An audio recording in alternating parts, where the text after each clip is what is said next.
Hi everybody, welcome to our very first episode of our debut series brought to you by the people at OverDose TV.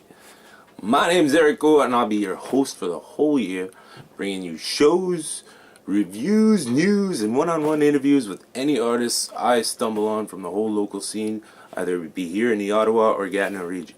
For those of you that haven't heard of OverDose TV before, they've been around since 2006, showing up at every event I've been at around here anyways, from festivals, all shows, all kind of art events. They're there taking photos, helping all artists, free by the way, mediatize their stuff and help them get a little more exposure, which, every step of the way always helps. So the new deal we had in 2013 was to bring a show where we could actually mediatize something and give you our views of what's going on, what's hot, what you should be doing instead of sitting at home on a playing phone. A lot of people playing phones. So hit us up once a month. We'll tell you what's going on. Early in January, I had the chance to head over to West Ottawa and meet up with the fellas of A Darker Day. Wanted to find out what was going on with the album coming out. They have a new vocalist in the stacks and a new studio set up, and they invited us right there in the basement to check it out. So I had the pleasure of meeting Jadon and Mark, and they were telling me what was up with The Darker Day nowadays. Further down the month, on a Sunday morning coming down, I got the pleasure of sitting down with a good old friend of mine, everybody knows as Dre, or more likely as André Versailles, lead singer of Inire and of other big deals. So I had a good time catching up with him with some coffee. So check that out too. Before that, let's see my interview with the guys at A Darker Day. I heard they even had a song in line for us to check out right after that. So, how's it going, everybody? We're in that A Darker Day studio jam room session right now. I'm chilling with my friends, and we're going to talk about what's going on with these guys lately, some changes, a new album we've been hearing already. Guys, 2012 just wrapped up. Just tell me how 2012 was for you guys before we talk about this. There was a lot of writing. There was a lot of changes. Some drunkenness taken out of the band. Some more thought put into the music. We lost a member. Just, musical indifference. He kind of went his own way. And so, yeah, so we figured we'd, at that point, revamp the whole scene, see what we wanted, get the appropriate singer in, make sure that the tunes were the way we exactly wanted it. And we've been basically writing for the entire year. So we're now to the point where we're down to the final 10 or 11 songs for this next album that's coming out, and we got 5 of them pretty much done. The rest of them are still being worked on, and I'm totally stoked on getting it finished up. So to answer your question, you take out the difference in opinions, and the drinking came out a little bit. Yeah, Drinking went out a lot. I think the drinking was a big factor in why we were just at a halt. Yeah. We were still playing shows. We were still having fun. We were still rehearsing a lot. Nothing new was coming out of it because everything was a party for the longest time. Yeah. And we decided that, after a few incidents of shows kind of happening halfway and not at all, we decided that, I was just going to take this a little more seriously. Pretty lucky because most bands kind of make that realization too after late. They're not a band anymore, right? Yeah, exactly. They all come to... So, we're talking about a new singer. New singer. New style. New style. Vocalist. How's it going with the songwriting and what are we writing about and what are we talking about on this record? This time around, unlike last time, where it was basically Mark and I writing all the vocals and themes and everything else, we actually left it up to the new singer to write everything. So half of this stuff, we're not quite sure. We brought the music to the table. He's brought some crazy lyrics.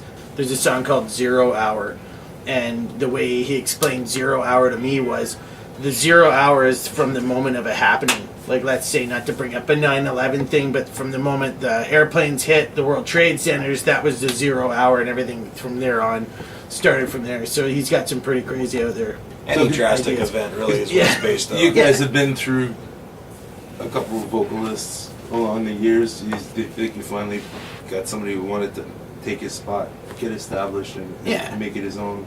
Oh yeah. Yeah, he's totally excited, man. We didn't want to have somebody come in and say, "Okay, do this. This is how we want it," and there's no room for.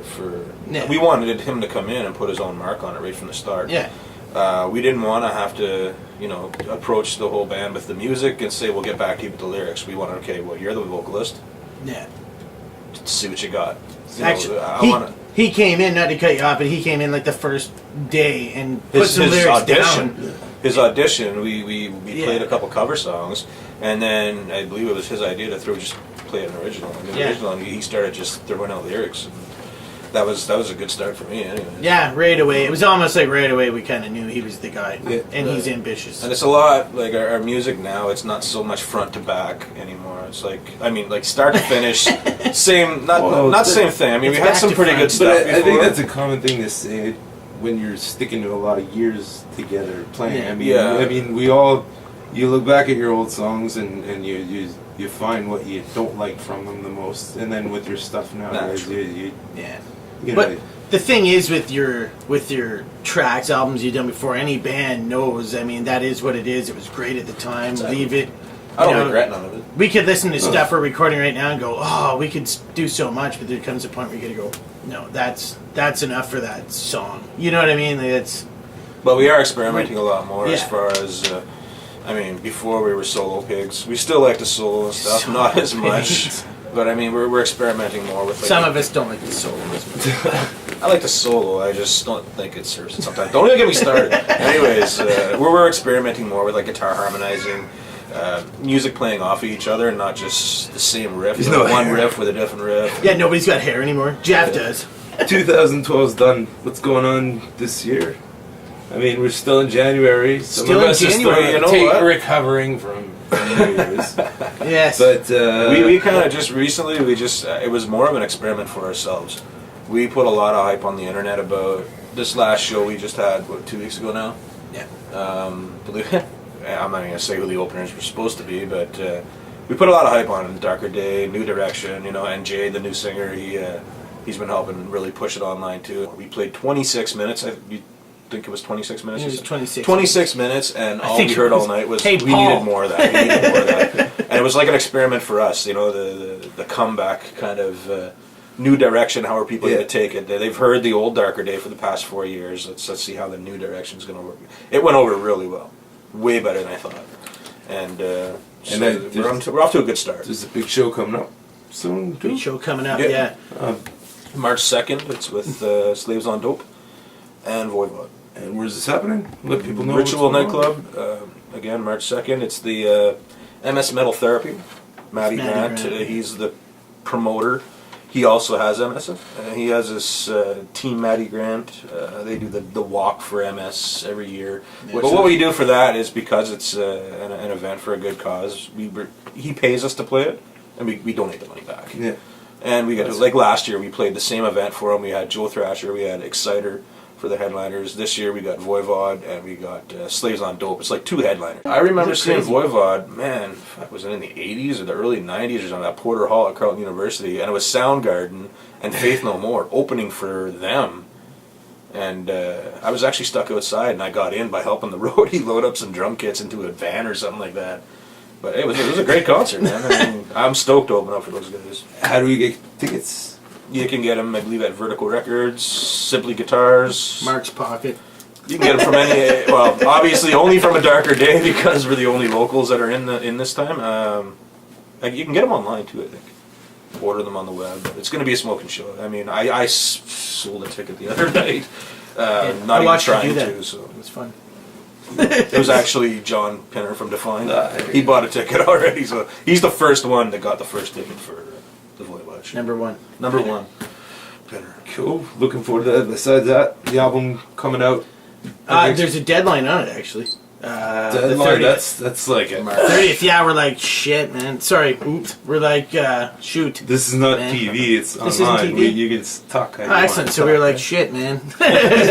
No, we had to put a deadline on it just so we could get it done. Just start lighting a fire under everybody's set ass. objectives Okay, and targets. we've practiced this shit enough. You Yeah. know, like, let's do it. So, yeah. I'm We got a excited few with that. bugs to work out on some of the newer stuff. Like we laid down 5 songs, five or 6.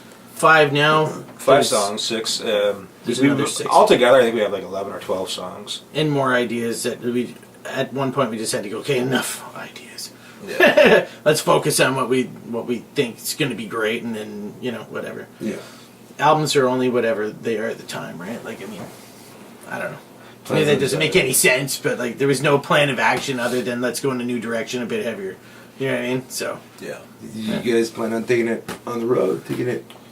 I personally Town, would like to, but I don't know if we're gonna. It wouldn't be too crazy in the next little while. You know what I mean? I think we'll be happy to get it. Until, you know, the album gets finished. And Yeah. I Yeah, think for sure. Maybe through the 401 kind of thing, Kingston, Brockville, Belleville. It'd be nice to go to Montreal. Montreal, one of these days. Cornwall. You know. We'd like to book a tour that way, but it would be something where we leave on a Friday, come back on a Sunday. It's so- and do it again. It's some so hard. weekend tour. But Yeah. there's a lot of bands. There's a lot of bands doing the weekend touring Yeah. where they have to go back to their day jobs. Coming out in March, any where's you guys gonna hold it in Ottawa? I know you have a lot of venues. Yeah, that we you were. guys rock out at. Well, that was the Sure. problem before. I mean, I know some of the guys disagree, but we played too much in 2012. Too many shows. Some of them were like Too much around in one spot. 2 weeks Yeah, apart. for Some sure. of them were a week apart. You know, some of them were months apart. But we played a lot in 2012. Yeah. This year, I think, off to a good start. We had one show that was supposed to be a pretty big headliner. Nothing. I'm not a big fan, mind you, but it was nice to be a part of it. They canceled. Now we got Voivod. We've submitted for some other festivals. Or festival, I should say. I think what the idea this time is to hold off for bigger shows. Yeah, Instead well, to of build just up the taking- hype and give you a chance to do the promotion. Well, right, Yeah, and you Because, know what? giving yourself a 2-week window is not the biggest. You know, time I can to- say straight up, I've seen a lot of good shows in Ottawa, thanks to Spectrasonics, thanks to Black Widow, but there's too many bands and not enough good promoters like these guys, you know what I mean? Like, all the locals want to get onto these big shows, and they can only do so much. It's got to be tough for them. We understand too, man. that. Like, Well, exactly, and they don't want a band, like last year, like I was saying, we played too much. They don't want to have a band that's just played 2 weeks ago to be on a show that's coming up, yeah. So we're gonna hold off, and hopefully they're gonna dig the new stuff, and we're gonna get some more shows out of that. Good. Yeah. Good. So stuff. we're gonna try and do it the right way, and we also got some And we're- people. Amber, sorry, I'm cutting him right off. We got something going on online too that Mark set up for buying the new album. Oh, We'll talk right, about yeah. that. Okay, We're still well, talking let's talk, about and that. talk about sites and Yeah, stuff. let's do that too. I'm sure this is the part where it'll be scrolling at the bottom of the screen right across. Press here too. .com. Well, we got a darkerday.com. It needs some updates still. I want to add more pictures and stuff, new vocals and vocalist. But we got a funding site. It's an Indiegogo. You've heard of Indiegogo? I have not. No. Anyways, The a lot of headstones. The headstones are Actually, doing they use Pledge Music. Oh, they're Pledge Music, sorry. They had a goal. I don't know what their goal is, but they reached it in like a day. It's pretty amazing. Yeah, but they're the headstones. But I've seen some other local bands from different cities that are doing it. It's pretty successful. It's just basically a pre-order your album, help us raise money to make the album. Okay, yeah. And then when you've reached your goal, it'll submit your money to you. You can go get it pressed, whatever it is. We need money to do it for, right? Yeah. And we've already had a few people donate money, and basically they pick a perk, get a limited edition with a T-shirt or whatever, That's What is it? Be a night out Indiegogo, with Jeff Joblin. a night out with You know, Jeff Joblin. A date with Jason Andrews. But I mean, Maybe the there's Kiss lots. booth or something like that. Yeah. Well, Jeff likes to kiss dudes, so that'd be perfect for him. Yeah, Cuddle it's the fun. Anyways, there's a lot of different perks. I mean, regardless, it's $10 for like a digital download. You get the PDF file for the artwork, and then there's lots right down to like throwing a house party and we'll go play it. Cool. And hopefully it works out. If it does, it does. That's If it does, it does. Indiegogo.com/a darker day. That's all it is. Awesome. All right. Well, with everything going on nowadays, any thanks, any shout outs, thanks to anybody, you have people working with you, people motivating you nowadays. Well, I'm sure there's lots of shit we could talk about. There's a shout out. I have to say thanks to Jeff Waters from Annihilator for helping us out with a whole bunch of shit. Yeah, he's been a big help. He just a big set of ears to here's whatever you need kind of thing for what you're doing and stuff like that. So he's offered his help for a lot of stuff we're doing on this new album, and some pretty great opinions and cool advice. So you got it. ADD, A Darker Day, Slaves on Dope, Void coming up. Get your tickets online.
One they call Dre.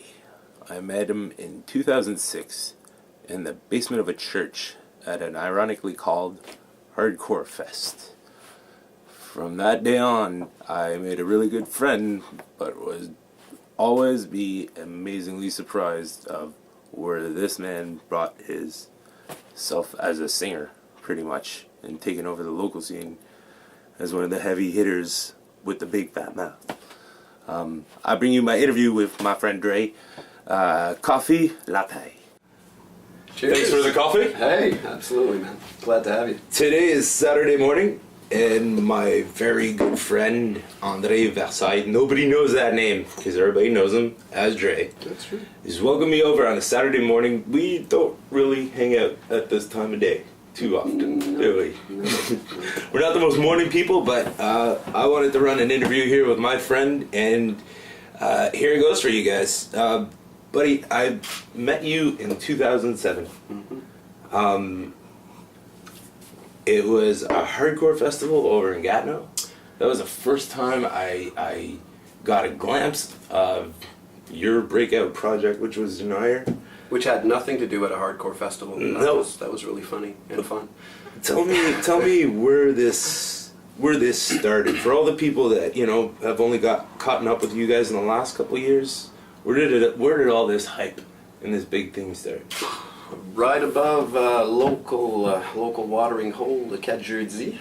My old roommate introduced me to Christopher, Mr. Memphis Bonavia himself, who had been fresh off touring with his band Forsaken Trust, which was, they were probably the pioneers of hardcore, I think, in the region, and they were actually blowing up, but it disintegrated, contract in hand. I think they were talking with labels, and it just died, and I think he was really, obviously a bit discouraged, but instead of deciding, fuck it, I'm done, he really had a clear idea of what he wanted to do next.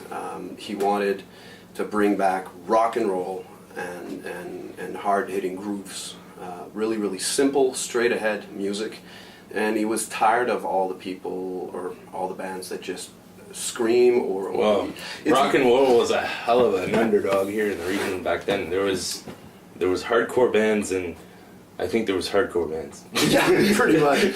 And don't get us wrong, we're fans of screaming. I do it once in a while. Or the opposite, where it's this power metal, ultra operatic singing.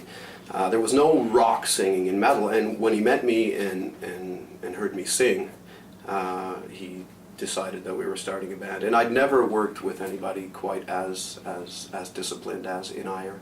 And I was surprised. The first show we played was jam-packed. I guess because all these guys, they were part of the scene before. I didn't even know there was a scene. And it took off like wildfire. Well, it was a make or break thing, because you guys obviously bring your own level of energy. It's an energetic show and a set to watch. So that being a genre of music that wasn't really being played around here, it was either going to do something or just flop, I guess, right? You guys no, it's true. I mean, that's how, when you make a bold move and try something. Well, we still that goes against the grain in a period like that. It hit here hard. Here hard, absolutely, and elsewhere as well. But it's been hard, I'll tell you, because we still get told all the time, "Oh, you're too heavy for this show," or "Oh, you're too rock for this heavy show." And, fuck you, book us. We'll put the party in the place, guaranteed. Inire is a name. It's almost becoming a household name on the bar strip here. So, where did this name come out of? I know a lot of people have asked me, and I didn't even know what to tell them. I think we've given a different answer every time we've been asked. We definitely overthought the name, or correction, I definitely overthought the name. Basically, ire is Latin for rage. No. Wow, remember that. Which is ironic because we're all really happy people. It sure sounds happy out there. Everybody knows you as being a vocalist on another fucking level around here. You're a big inspiration of mine, personally. What kind of regiment do you go through? I know you're in here working your ass off all the time. Mm-hmm. I only run into you around here or walking out of here, right, when I drive by. So, like, what do you go through? What kind of training are you into? And then, because, I mean, I remember in 2007, you were a decent singer, and now you're Dre. So tell us how that came about. It's hard. It's a lot of work. I wish I was mature enough and had met these guys when I was 16, because it's really hard. I run constantly. No choice. I quit when we were going really hard. I quit smoking. Started again 2 years later, but that aside, I mark my words, as soon as we have the second album ready and start touring, I'll be quitting the cigarettes again. It's The words. Oh yeah, man, it's done. That's it. No choice, because you can't be on that stage and jump around like a dumbass and mosh and sing and not have good cardio. Well, it's impossible. That's the standard you set. I mean, a lot of people do it, but I mean, if you set yourself on that standard, you know what I mean. That's maybe just more part of your work ethics. Well, you've heard the music. It's not just singing. There's some really long and vocally stuff in there. You don't do that when you're out of breath. So yeah, I take it seriously. I don't have a choice, man. 2013. Mm-hmm. I had the pleasure of celebrating New Year's with you a few weeks back. It was fun times. We've seen all these ups and downs over the years of, just people's hunger to come and support local artists, music, shows. Yeah. There's ups and downs. Seasonal. We'll change it. We're in the mid of winter. Obviously. Not everybody likes to freeze their tits outside to have a cigarette, do they? And yeah, surprisingly, they're there somewhere. Yeah. But what are your thoughts on the current state, of the scene right now? I know there's some up and coming bands that are looking forward to take some room, but what are your thoughts on that? I think it's a crying shame. There is so much talent in the region. We got two guys out of Defined who got scoped out by some major bands. John actually flew down. John Pinner, you actually flew down to, what was it, LA? Killswitch Engage, man. Unearth showed some interest towards Lash, the drummer, who really helped us out, by the way, props. And I myself have a little side gig going on with Road's End. And that's just to name a handful. There's so much going on in the local scene. There's so much talent, but there's no venues. We have to go across the river to Ottawa for some decent clubs. There's the Bits Chicago that started finally giving bands a venue, and it's a nice place, but it's not a big stage. There's no lighting, but people come out to the shows, and all the shows. It could be jazz, blues, rock, death metal. You'll see the same faces in the different shows. It's fantastic. The people love their music here. They love their local bands. They show a lot of support, and there's no decent venue. It sucks. Maybe that's a message to our government. Or the local entrepreneurs. You have a lot of, being the workaholic you are. Aside from Inire, you have a few other projects you're working in. You want to let us in on some of that? Yeah, Inire had a bit of downtime. We lost two band members, Brody and Sean. They're busy raising beautiful families. We wish them all the best. So we had to find some replacements. It's really, really hard, because you can be an excellent musician if you don't have that chemistry. Yeah. It's just not going to work. So it gave me a lot of time for some personal projects. I've been working a lot with G, a local acoustic artist. He's making the transition to hard rock with some X. They're still doing the death metal thing, but they have this on the side. It's called Hangman's Noose. You'll be seeing him in a future episode. Yeah. Keep posted. Really, really fun alternative hard rock. I've been working on some of my own personal acoustic stuff. Hopefully you'll see some more of that this year. And also Road's End that I mentioned. Really, really funny story. We played a show with the drummer from Mastery out in Toronto. Mastery, if you don't know them, a fantastic Canadian thrash metal band, instrumental. And they were getting pretty big for a while. They ended up on tour with Vader. And the drummer became really friends with Novi, who is one of the top bassists in the world. He's fantastic. Check out his videos. It's just jaw-dropping how good this guy is. And so Novi left Vader, decided to start his own project, contacted Kevin, the drummer from Mastery, because I guess they got pretty close on tour. And he asked Kevin if he knew any good vocalists, and he remembered us from that show in Toronto. He really, really enjoyed seeing Inire live, and he remembered my performance in particular. Next thing you know, I was getting a call from their manager asking to join the band. I was pretty torn about it, because my focus is obviously Inire. And I made that perfectly clear to them. But at the same time, the music they were bringing was bizarre at first. It was really, really unorthodox, but strangely compelling, and it was so inspiring that I just had to write for them. Brought out the sign. Yeah, and I did some of my best lyrical work on that album. It's pretty much ready. It's in production right now. Just waiting for some dates, man. I can't wait for all you guys to hear that. Cool. Any shows coming up? Any events you want to mention out before I call you out for shout-outs and thanks to everybody? No, we're trying to keep things pretty quiet show-wise. We'll probably do a few out-of-town gigs just for fun here and there, but the focus right now is the album. The songs are pretty much all lined up. It's sounding fantastic. It's got everything that I wanted. I think there's definitely some maturity showing on the album. There's some more catchy, commercial, radio-y stuff, which works with the rock element in the band, and some truly brutal, crushing riffs on the heavier side that I like. Non-radio friendly. No, definitely not. Yeah, so there's a bit of something for everybody. I'm really stoked about it. But the idea is to focus on it and get it done. Once the album is out, we'll be touring like crazy. Cool. Mm-hmm. Any shout-outs? Thanks. Oh, man, you're catching me off guard. There's so many people. No, this is off guard. Man, just everybody out there on the local music scene, keep doing what you do. You've been so supportive to us, to other bands. I think it's an extremely tight-knit community, and it has to stay that way. I love all of you guys. You've been with me through some of the best years in my life, and you helped make them that way.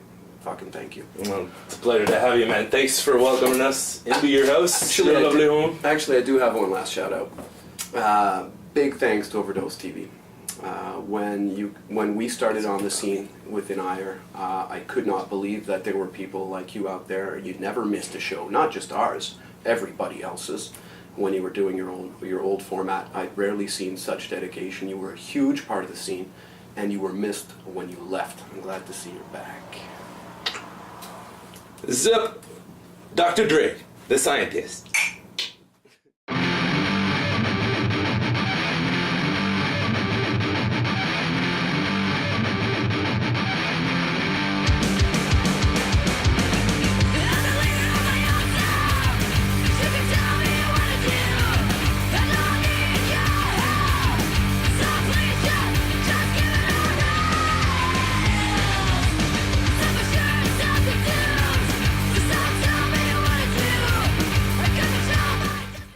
Well, there you have it, folks. That wraps it up for episode 1 this year, January. I think it's midnight and we're wrapping it up right now too, right on time. Thanks for catching up with us.